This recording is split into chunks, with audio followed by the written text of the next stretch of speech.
네, 안녕하십니까. 저장 양호선입니다. 오늘이 9월 23일 수요일, 지금 현재 시각 오후 2시 30분 접어들고 있습니다. 자, 최근 분위기가 썩 좋지 못해요. 어제는 뭐 지수가 3% 가깝게 급락을 했고요. 자, 오늘도 대장 초중반까지 추가적으로 1% 이상 크게 하락하는 모습. 장중에 코스피 지수가 2300포인트가 깨지기도 했었죠. 그럴 정도로까지 분위기가 썩 좋지 못한 그런 모습이 나타났습니다. 자, 오늘 현재 이 시각 납폭을 줄이거나 또는 코스닥 같은 경우는 플러스로 반전이 돼서 자, 그나마 다행입니다만은 하지만 전반적인 분위기는 썩 좋지 못하고요.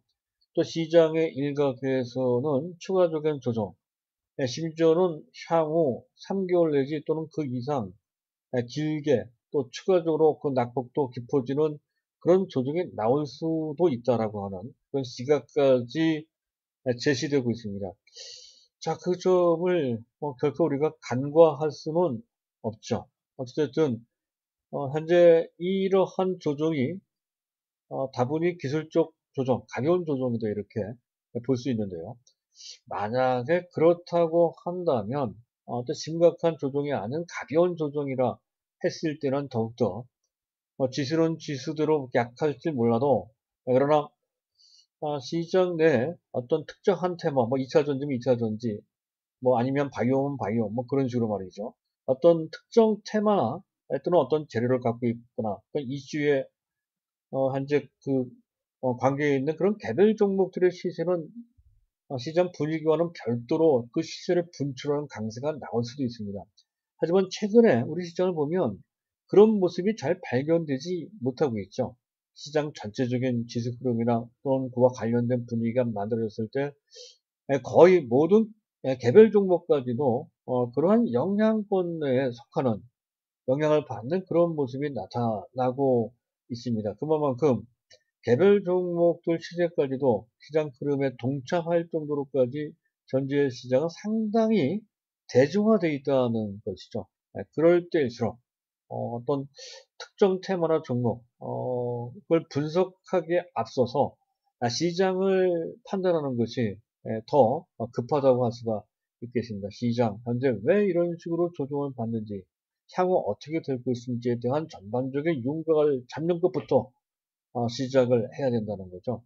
너무 이 부분과 관련돼서 포괄적으로 또는 현재 깊게 들어갈 필요까지는 없어도 최소한 간략하게나마 그 배경과 전망을 짚어봐야 될 것 같고요. 자, 두 번째 주제입니다.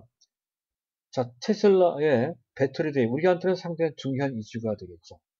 배터리 데이가 현재 그 행사가 현재 이슈가 거의 끝나가는 것 같습니다.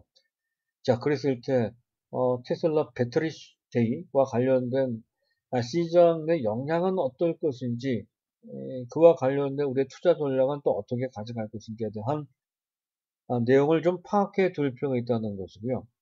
또 현재 LG화학과 관련돼서는 끊임없이 뒷말이 나오고 있습니다. 자, 그와 관련돼서 또 한번 제가 정리해서 좀 말씀드릴 그런 내용도 좀 있습니다. 자, 그런 내용을 좀 말씀드릴 건데요. 자, 이슈부터 점검을 좀 해야 될 것 같습니다. 자, 미국의 연준 의장, 제롬 파월 의장이 필요하면 추가 부양책을 강구할 수 있다는 그런 내용을 피력했습니다. 별거 아닌 상투적인 얘기인데요. 하지만 의미가 있다는 것이죠. 어찌됐든 미국 연준은 설사 물가가 2% 기준선을 넘어간다 하더라도 지금과 같은 초저금리 및 양쪽 완화라고 하는 팽창책을 최소 3년간 유지하겠다 하는 것은 분명하고요. 따라서 초유동성을 배경으로 하는 상승 장세는 여전히 유효하고 향후에 더욱더 화려한 어떤 장세를 펼칠 가능성이 그대로 남아있다는 것을 의미한다 하는 것으로 해석할 수가 있는 것이고요. 두 번째, 적극적인 정책을 내놓을 수 있다고 했던 그 내용을 보면 대출 프로그램을 여러 각도로 확대할 가능성과 함께 현재는 MBS, 즉 국채 및 MBS 정도만 매수를 하고 있습니다만 향후 현재 회사채 내지 기업 어음까지 매수할 가능성도 있어요. 매수가 아니라 매입이 되겠죠. 자, 그런 것이 나온다 했을 때 보다 큰 호재로 작용될 소지가 있다는 점에서 미 연준의 정책 의지와 그와 관련된 수단까지를 고려한다면 지금 현재 추세적인 초이동성을 배경으로 한 이런 강세적인 흐름은 전혀 흔들림이 없다는 것을 알 수가 있고요. 자, 그리고 좀 이따 다시 한번 말씀드리겠습니다만은 테슬라 배터리 대를 맞이해서 그와 관련된 2차 전지에 주어질 수 있는 충격, 이른바 테슬라 쇼크는 없었다라는 것이 확인이 되는 것 같습니다. 그 내용은 좀 이따 다시 한번 말씀드릴 거고요. 자, 그리고 최근까지 수소차와 관련돼서 미국의 신생 수소차 업체인 니콜라와 관련돼서 20% 어제 아침에 폭락을 했었죠. 오늘 이제 반등이 나왔습니다. 자, 그런 것. 어쨌든 전체적으로 봤을 때 우리나라 투자자, 우리나라 시장에 참가하고 있는 개인 투자자를 동학개미라고 했을 때 우리나라에서 미국 시장에 투자하는 그런 개인들을 요새는 또 성학개미라고 보통 그 얘기를 합니다. 자, 그네들이 너무 투기적이라기보다는 공격적인 그런 관점에서 현재 애플까지는 몰라도 또는 현재 테슬라나 니콜라 더 나아가서 나녹스 같은 그런 종목들을 투자해서 약간 현재 걱정을 좀 자아내고 있습니다. 나녹스에 대해서는 현재 뭡니까 니콜라보다 더 쓰레기란 말이 나올 정도로까지 그 실체가 없다. 사실상 거짓말로 만들어진 추상적인 그런 업체다. 뭐 그렇게 얘기를 하는 그런 지적도 있습니다. 약간 좀 그 부분과 관련돼서는 신경 써야 될 것 같습니다. 어쨌든 그것과 관련돼서 국내 수소차 투자한테도 영향을 주고 있죠. 그래서 니콜라의 지분 6.7%를 갖고 있는 하나솔루션이 깊게 조정을 좀 받는 것 같은데요. 추세적으로 봤을 때는 역시 수소차와 관련된 우리가 비전을 갖는다고 한다면 현대차를 직접 공략하거나 저는 또 현대차보다도 자율주행까지를 보고 현대모비스를 제가 말씀을 드리고 있죠. 단타 관점에서 볼 수 있는 대상으로는 EM코리아라는 종목이 있는데요. 이왕 얘기가 된 김에 잠깐 EM코리아의 차트 위치가 어떤지 한번 점검을 하고 넘어가면 좋을 것 같습니다. 한때 급등했던 종목. 제가 리차드 양 제3공식으로 한번 설명드렸던 교보제 얘기도 했죠. 장대 양봉 두 개 끝에 저는 오히려 매도를 해야 된다 하는 관점에서 7,000원 정도의 이제 전량다 매도를 하자라고 말씀드렸던 제가 가끔마다 언급하는 단타 종목이기도 했습니다. 매수 타이밍이 다가오는 것 같아요. 약간 지금 고점 되면 낙폭이 심해졌죠. 물론 이슈가 필요합니다. 이슈가 필요하다는 관점에서 봤을 때는 대략 5,500원 정도 수준, 그때까지는 좀 기다려봐야 되지 않을까 라고 이제 말씀드릴 수 있는 그 대상이 되겠다는 건데요. 이 종목은 철저하게 단타로만 접근을 해야 될 것 같습니다. 이것과 관련된 그 전에 말씀을 드렸기에 추가적인 말씀은 생략하도록 하겠습니다. 자, 일단 뭐 그 정도이고요. 자, 조금 더 보도록 하겠습니다. 자, 시장을 점검을 해봐야 되겠죠. 증시 주변, 우리 증시 주변은 뭐 별반 잠깐 보도록 하죠. 뭐 크게 문제될 것은 없는 상태죠. 나스닥 선물도 나쁘어지렸고요. 그리고 중국 증시 나쁘지 않고 일본 증시 살짝 약보합 정도로 보이는 정도에 불과하다는 것이고 문제는 수급입니다. 자, 기관들이 뭐 어제도 있지만 초대 규모로 계속 매도를 하고 있는 그런 모습이 나타나고 있습니다. 금융투자가 계속 매도하고 있고요. 투신사가 아주 오늘까지 40거래일 연속 순매도를 하고 있다는 거죠. 물론 규모가 아주 큰 것은 아닌데 누적적으로 계속 부담을 주고 있는 그런 상태라는 것. 연기금도 다시 매도를 하고 있어요. 코스닥, 코스피 양시장 모두 매도. 외국인들을 매도를 한다고 하지만 매도 규모가 아주 큰 것은 아닌 것을 우리가 알 수 있고요. 또 한 가지 부담이 되는 것은 현재 보고 계신 화면의 좌하단에 박스가 있죠. 자, 파란 글씨로 현재 지금 점철되어 있다는 것을 알 수가 있습니다.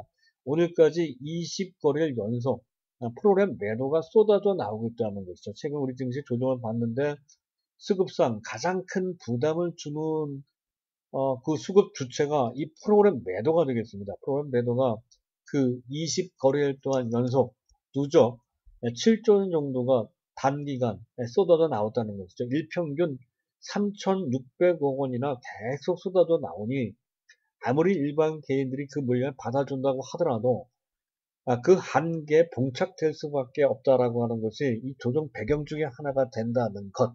자, 이 점에 대해서는 말씀을 드렸죠.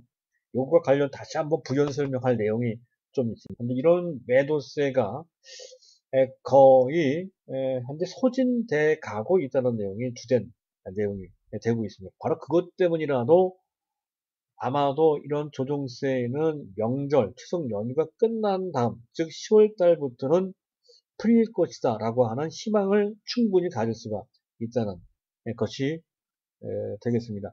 한 가지 다소 약간 고질적으로 부담이 되는 것은 베이시스입니다. 베이시스. 현재 선물지수와 코스피 200 지수와의 차이를 베이시스라고 하는데요. 이 베이시스가 계속 마이너스가 나오고 있다는 것, 그리고 그것이 더 확대되고 있다는 것, 마이너스 방향적으로 말이죠.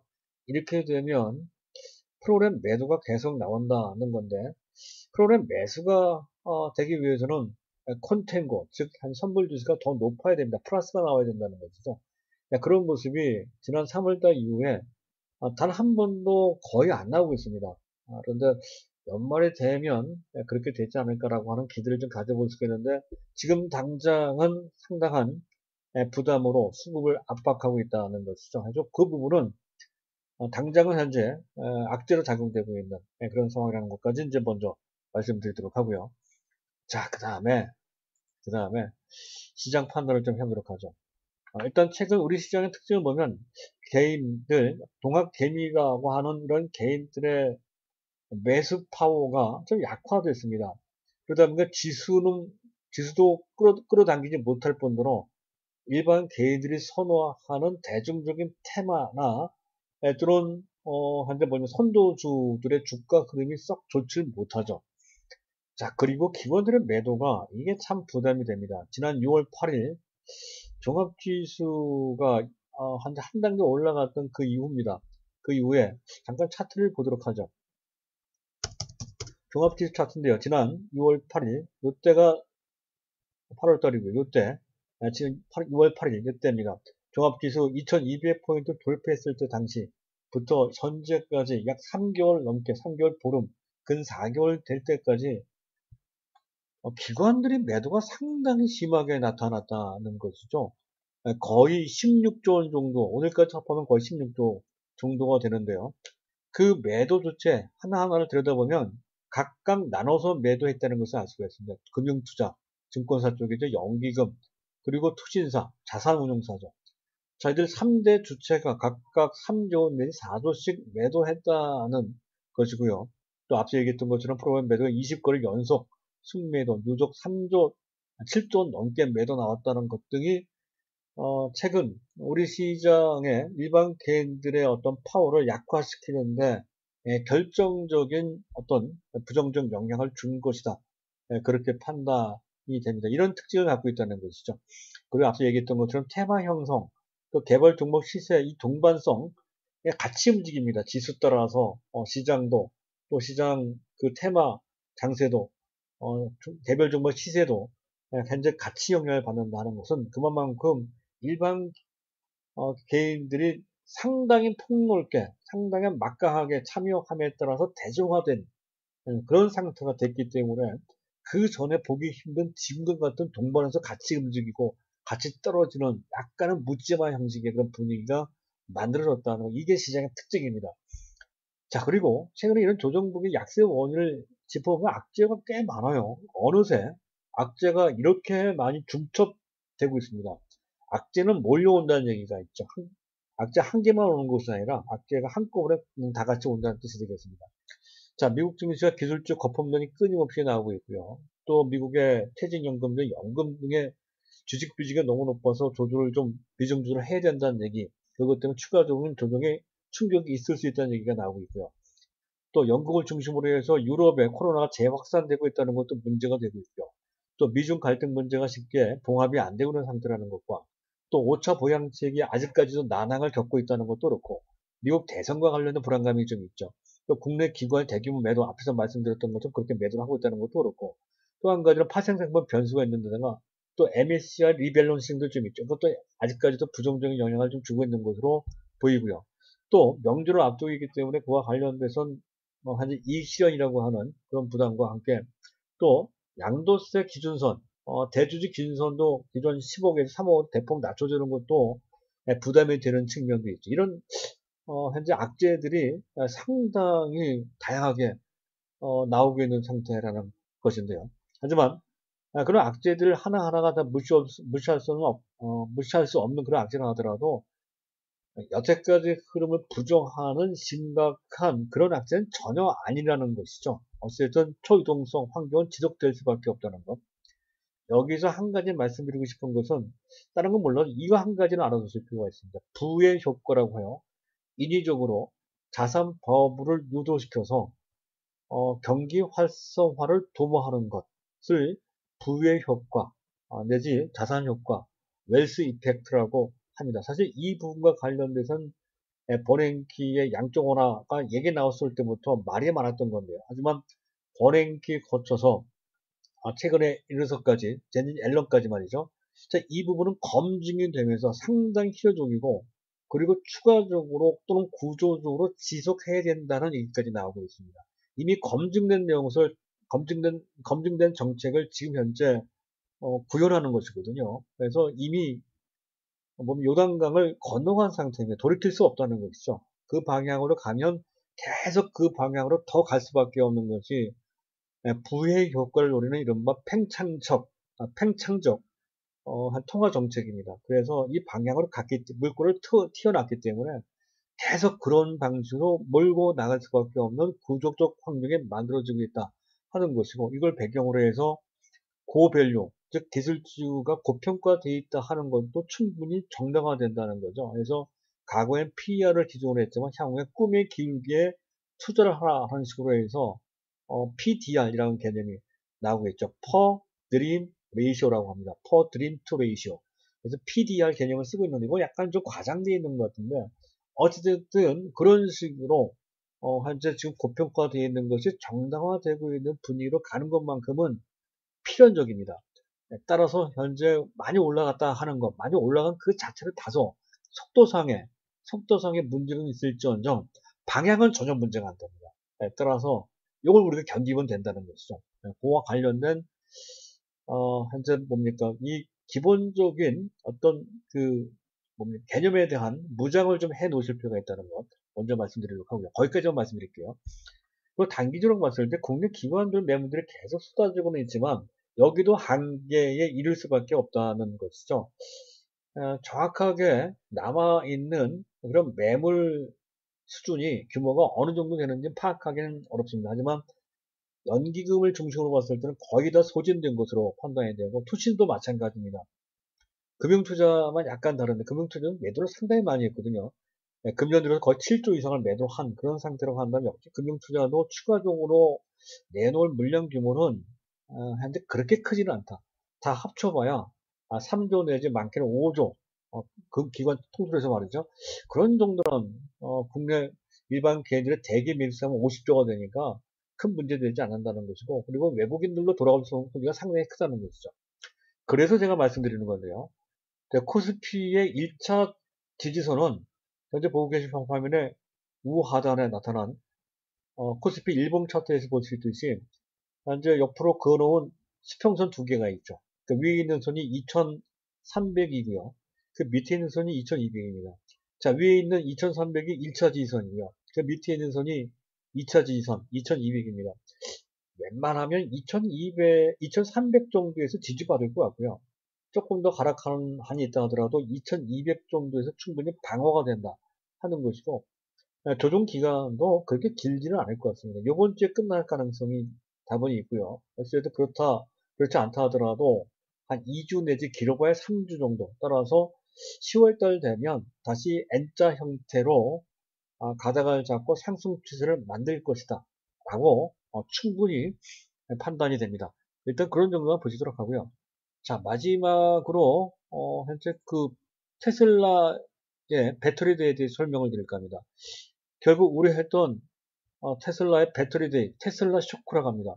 테슬라 쇼크는 없었던 것으로 또 없을 것으로 본다는 것이죠. 오히려 테슬라 쇼크가 아니라 테슬라 이펙트, 현재 우려했던 것이 덜어지면서 그에 따른 반사 탄력에 나오는 이펙트 효과가 나온다는 거죠. 테슬라 효과. 이번 내용에 나온 것은 이런 것들입니다. 일단 차세대 배터리와 관련돼서 언급은 되어 있습니다만은, 예를 들어서 새 원통형 배터리 셀 4680이라고 해요. 현재 그 지름이 2배 정도로 커진다는 내용이 있었죠. 용량은 5배, 출력 6배. 주행거리는 16%. 주행거리 16% 별거 아니잖아요. 그런 정도의 차세대 배터리가 현재 개발되고 있다는 건데, 그것도 3년 후입니다. 3년 후 양산 체제를 구축하는데 그 소요기간이 3년이나 걸린다는 언급을 현재 했습니다. 앨런 머스크가 직접 한 얘기예요. 이 얘기. 이런 정도라면 뭡니까? 차세대 배터리를 직접 개발하고 생산하는 것에 대한 부담은 거의 없는 것이나 마찬가지라는 것이죠. 그리고 완전 자율주행차의 신모델도 10월 달에, 내달이죠. 다음 달에 공부가 약간 재밌습니다. 재밌을 것 같고요. 그리고 뭡니까? 이런 얘기도 했어요.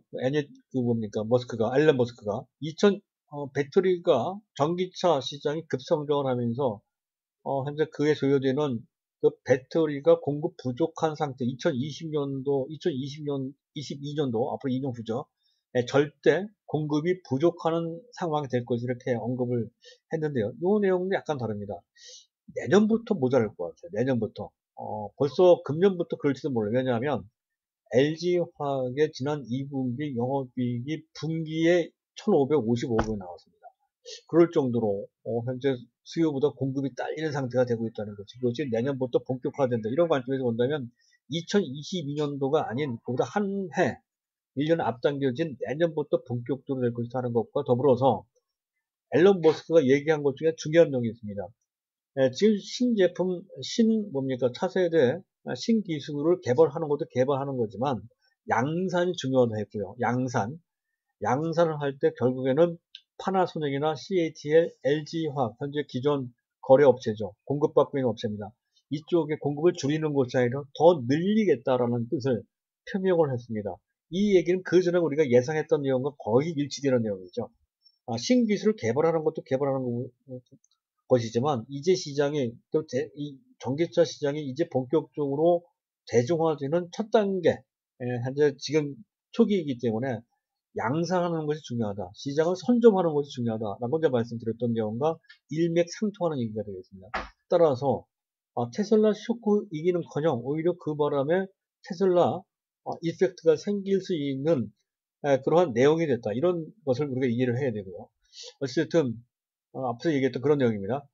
자, 그런 의미를 갖고 있다는 것과 관련돼서 설명을 따라서 오늘 내일 정도는 2차 전지가 괜찮을 것 같아요. 2차 전지 거기에는 뭐 LG화학뿐만이 아니겠죠. 삼성 SDI 또 SKC도 제가 강조드렸었고 또 에코프로 BM도 말씀드렸고 제가 말씀드렸던 4개 종목 외에 다른 종목들 최근 들은 첨보 이런 종목들도 상당히 현재 부각되고 있죠. 또 포스코 케미칼도 있고요. 일진 머티리얼스 같은 종목들도 다 같은 입장이 있을 것으로 예상을 해볼 수가 있습니다. LG화학과 관련돼서 덧붙여 조금 더 말씀드릴 내용이 좀 있는데요. 일단 LG화학에 대해서 제가 그 분사와 관련된 내용을 쭉 말씀을 드렸더니 주변에서 이런 얘기가 좀 들려오더라고요. LG화학을 얼마나 많이 본인이 제가 갖고 있으면 그 LG화학을 왜 그렇게 옹호를 하느냐 하는 내용이 되는데요. 사실 이 방송을 쭉 들어보신 분들은 다 알고 계실 겁니다. 제가 가장 중요하게 생각하는 종목은 LG화학이 아니고요. 삼성전자입니다. 삼성전자 2배를 하다시피 할 정도로 제가 강조를 많이 드리니까 제 1순위가 삼성전자고 2순위가 LG화학이 아니고요. 네이버입니다. 네이버. 그것도 아실 겁니다. 네이버도 엄청 강조했던 종목이죠. 그리고 3순위가 최근에 약간 빠져서 약간 답답한 삼성바이오로직스고요. 그리고 4순위가 그것도 LG화학도 아니고 2차 전지 중 SKC였습니다. SKC와 또 별도로 LG화학은 완제품 업체니까 같이 보자. 다만 삼성 SDI와 LG화학을 2개를 현재 시점에서 매수한다면 오히려 LG화학을 매수하는 게 유리하다. 이런 정도 설명을 드렸던 대상이 바로 LG화학이다. 따라서 LG화학은 제가 갖고 있는 강조드린 포트폴리오의 제 5순위나 6순위 정도밖에 되지 않는다 하는 거죠. 자, 그리고 그 외에 현재 2차 전지 중 현재 에코프로 BM이나 또는 삼성 SDI까지 같이 강조드렸다는 것과 그 외에 반도체 관련주 테스나, 오늘 테스나 괜찮은 것 같아요. 이거 매수할 기회인 것 같습니다. 또 동진 세미캠, AD 테크놀로지, AD 테크놀로지 많이 빠져서 약간 속상하죠. 이런 종목 등을 부분적으로 강조를 드린 바 있습니다. 그리고 5G, 스마트폰 관련주, 그리고 최근 들어서 수소차 관련주와 관련돼서 현대모비스, 하나솔루션 부분적으로 설명드린 바 있었죠. 그 중에 추천한 종목은 현대모비스고요. 그리고 앞서 얘기했던 것처럼 EM코리아는 단타 종목이 되겠습니다. 그리고 LG화학과 관련돼서 시장 참가, 특히 일반 개인들이 갖고 있는 오해가 좀 있습니다. 네 가지 정도로 집약이 되는데요. 간단하게 설명을 드릴 겁니다. 일단 LG화학에서 배터리 사업부가 분사되는 것 관련돼서 그 배터리 사업부가 떨궈져 나간다라고 생각하시는 분들이 상당히 많습니다. 별개의 회사가 된다는 것으로 인식하고 계시다는 것이다. 그렇지 않습니다. 수직 지배하고는 수직 지배하는 회사가 된다는 것이죠. 그 회사의 경영권, 주주권 다 갖고 있기 때문에 그렇습니다. 그래서 그런 것과 즉 별개로 떨어져 나가는 것과 떨어져 나가는 것이 아니라는 것을 알고 있어야 될 것 같고요. 두 번째, 가치가 희석된다라는 것은 어느 정도 일리가 있는 얘기입니다. 왜냐하면 뭐 유상증자도 할 것이고 또 IPO도 할 것입니다. 또 M&A 할 수도 있어서 그와 관련돼서 어느 정도 지분이 기존 주주 외에 다른 쪽으로 흘러 들어가기 때문에 가치 희석과 관련된 불확실성과 그와 관련된 어떤 디메리트, 단점이 있다는 것이죠. 하지만 가치가 희석되는 것 이상으로 오히려 각각 LG화학은 LG화학대로 또 분사된 LG 에너지 솔루션과 관련된 각각의 가치평가 증가되는 부분이 있습니다. 그 부분을 다 합산을 하게 되면 오히려 더 그 효과가 커진다는 것이죠. 가령 지금 당장은 45조 원 정도밖에 가치를 받지 않게 되지만 LG화학이 분사됐을 때는 현재 분사된 LG화학 그 자체가 55조 원 정도의 가치로 평가될 수 있다는 거죠. 물론 그렇게 되기 위해서 약간 시간이 필요합니다. 그런다는 것이고요.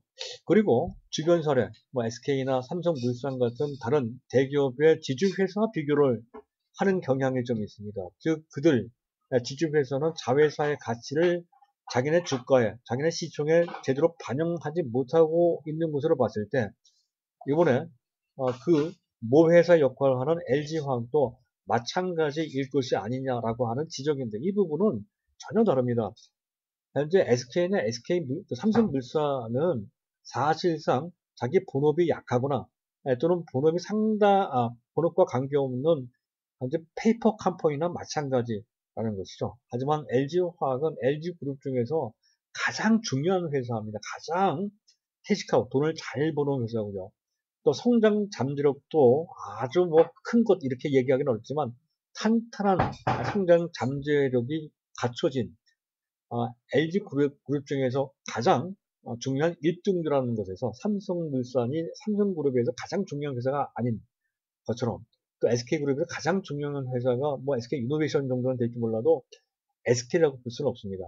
그런 것과 비교할 수 없다는 것이죠. 그리고 또 한 가지 가장 중요한 것은 앞서 얘기했던 SK나 삼성물산은 그 자회사라고 할 수 있는 삼성바이오로직스나 또는 SK바이오팜 같은 그런 업체와 사업상 유기적인 관계가 아니죠. 하지만 LG화학은 그 자회사가 될 LG 에너지 솔루션과 사업상 절대적인 유기적 관계를 맺게 된다는 것이죠.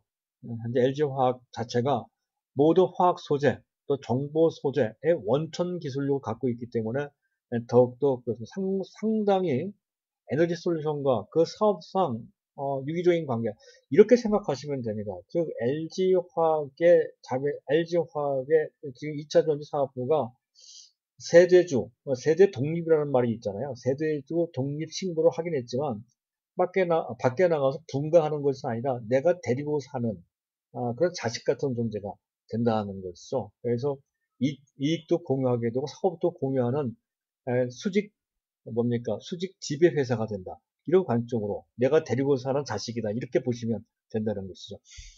그래서 현재 지금 분사 독립적으로 평가받는 인적 분할만 별개로 다른 개념으로 이렇게 이해를 하셔야 된다는 걸 말씀드리고 싶고 어쨌든 그리고 또 한 가지는 LG화학 자체에 대해서는 투자할 만한 가치가 없다라고 생각하시는 분들이 상당히 많아요. 그렇지 않습니다. LG화학 자체는 LG화학은 우리나라 최대의 석유화학, 그것도 기초 석유화학 업체입니다.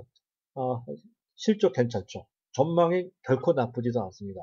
그리고 그와 관련된 성장 잠재력도 결코 작지 않다는 것이죠. 모든 기초 석유화학 및 그를 통해서 석유화학 소재 및 그리고 정보 전자 소재를 개발할 수 있는 잠재력을 갖고 있고 현재도 그렇게 진행하고 있다는 것이고 더 나아가서 2차 전지 소재까지 현재 하고 있다는 것이죠. 그와 관련돼서 그 성장 잠재력이 상당히 내재되어 있다는 것과 그리고 LG 생명과학을 또 갖고 있잖아요. LG 생명과학 옛날 바이오 사업과 관련된 아직은 충분히 검증은 안 됐지만 그러나 그와 관련된 그런 가능성은 삼성 바이오로직스에서 또 SK 바이오팜에서도 우리가 볼 수가 있었습니다. LG 화학도 그러한 바이오 부분에 대한 어떠한 잠재력을 꽃피울 수 있는 수준이 머지않은 미래, 길어봐야 뭐 5년 내에 온다는 거죠. 그런 관점에서 본다면 LG화학이 자체 투자 매력이 없다고 할 수가 없다는 거죠. 현재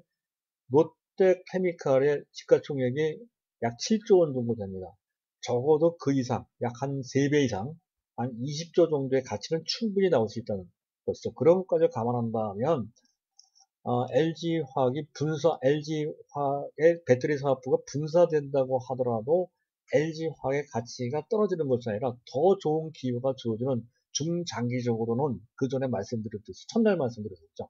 호재가 된다는 인식을 가져야 된다는 것이고 그것을 입증하는 것 중에 하나가 만약에 그것이 악재라고 한다면 외국인이나 기관이 살 이유가 없죠. 그들이 바보가 아닌 이상 말이죠. 그런 관점에서 본다면 제가 말씀드리는 내용이 중장기적으로 매우 의미가 있는 내용이다 하는 점을 말씀드릴 수가 있겠습니다. 자, 오늘 내용은 거기까지로 하죠. 네, 감사합니다.